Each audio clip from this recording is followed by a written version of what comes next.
5h, 7h, Édouard Marié. Allez, on va au boulot à vélo dans un instant. L'ancien, réparé grâce au gros coup de pouce de l'État qui a connu un grand succès. Est-ce là le début de la vélorussion, comme disent certains en France? On en parle avec nos invités dans une minute, 6h. À ce niveau-là, ce n'est plus un coup de pouce, c'est un grand coup de pédale. La prime de 50 € pour faire réparer son vélo a été utilisée quasiment 1 900 000 fois en moins d'un an. Information France Info ce matin, puisque cette prime a été mise en place le 11 mai l'an dernier pour le déconfinement et prend fin ce soir minuit. Bonjour Olivier Schneider. Bonjour. Président de la FUB, la Fédération Française des Usagers de la Bicyclette, qui a participé à l'élaboration de ce coup de pouce. Et bonjour Pierre-Frédéric Billet. Bonjour, vous êtes le maire de Marié. Dreux, en Eure-et-Loire, l'une des villes de France qui progresse le plus dans le palmarès des villes cyclables de la FUB. Olivier Schneider, d'abord, comment expliquer ce succès? Par sa facilité? Mais écoutez, en effet, le dispositif était très simple, vu que les 50 € sont directement déduits de la facture, et par ailleurs, avant tout, par l'appétence de nos concitoyens pour faire du vélo. C'est-à-dire que on avait eu le premier confinement avec ces 7 semaines sans aucune activité physique, on était tous enfermés. Le jour où il y a eu le déconfinement, on a voulu ne pas reprendre les transports en commun, reprendre l'activité physique, et donc, comme il y avait pas beaucoup de vélos neufs à acheter, beaucoup de gens ont sorti leurs vélos de leur cave et donc du fond de leur garage et les ont remis en état. Donc finalement, c'est pas plus mal que ça s'arrête ce soir? Nous on aurait évidemment préféré que ça continue, ça paraît légitime, surtout qu'il y a une grosse tension sur le marché du neuf. Donc finalement on a 25 millions de vélos qui sont déjà en France et qu'on peut remettre en état plutôt que d'acheter des vélos neufs, surtout s'il n'y en a pas assez. Mais en effet, le dispositif qui est un dispositif transitoire a déjà connu un succès incroyable pendant 10 mois. Imaginez bien, quand on en a discuté avec Elisabeth Borne fin avril, on avait dimensionné l'aide pour qu'il y ait 300 000 dossiers. Et là, comme vous venez de le dire, c'est quasiment 2 millions. Donc on a dépassé 6 fois l'objectif initial. Alors une fois réparés, il faut les utiliser, ces vélos, et vous l'avez bien compris, Pierre-Frédéric Billet, vous multipliez les aménagements dans votre ville de Dreux, et c'était déjà le cas sous l'ancienne municipalité. Est-ce que la crise du coronavirus a accéléré cet engagement ?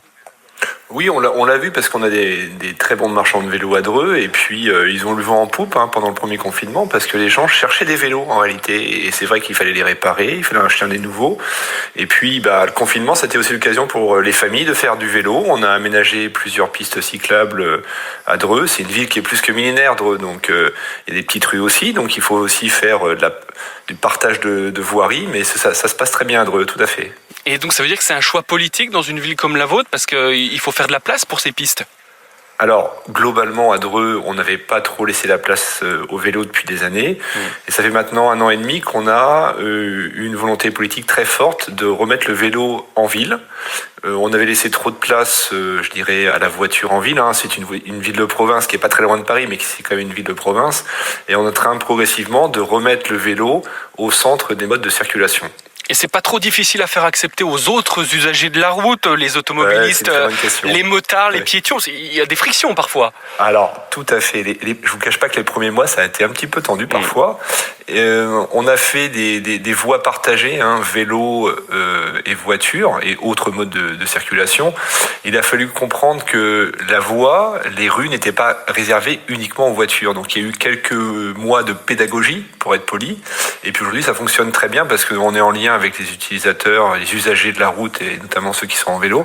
Et les retours sont très positifs. D'ailleurs, c'est pour ça que la FUB nous a remarqué il y a quelques mois pour dire qu'on avait la meilleure progression en France à ce niveau-là. En tout cas, Olivier Schneider, les études le montrent, les personnes prennent le vélo quand les infrastructures sont là. Il y a du mieux, mais il y a encore du boulot. Je résume bien les choses?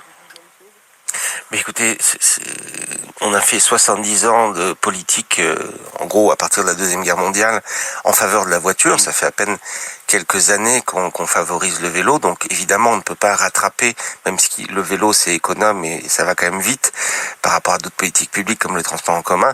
C'est vrai que si on compare à nos amis néerlandais qui font ça depuis 50 ans, on a une marge de progression énorme, mais l'explosion de la pratique du vélo en 2020 montre l'appétence de nos concitoyens, et en effet la situation s'améliore partout et ça montre une perspective incroyable. Il y a eu un renouvellement l'année dernière des mandatures municipales et ce qui était incroyable, c'était le côté transpartisan.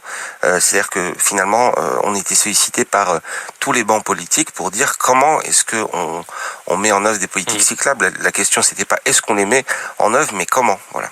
Pierre-Frédéric Billet, ça coûte cher de transformer sa ville pour la rendre cyclable? Alors, ça coûte de l'argent. Dès qu'on peut faire des vraies voies cyclables sécurisées, on le fait, si les largeurs de la voirie de la rue le permettent, des marquages au sol. En 2021, c'est environ 1,6 million d'euros sur les voiries, notamment pour accueillir les vélos.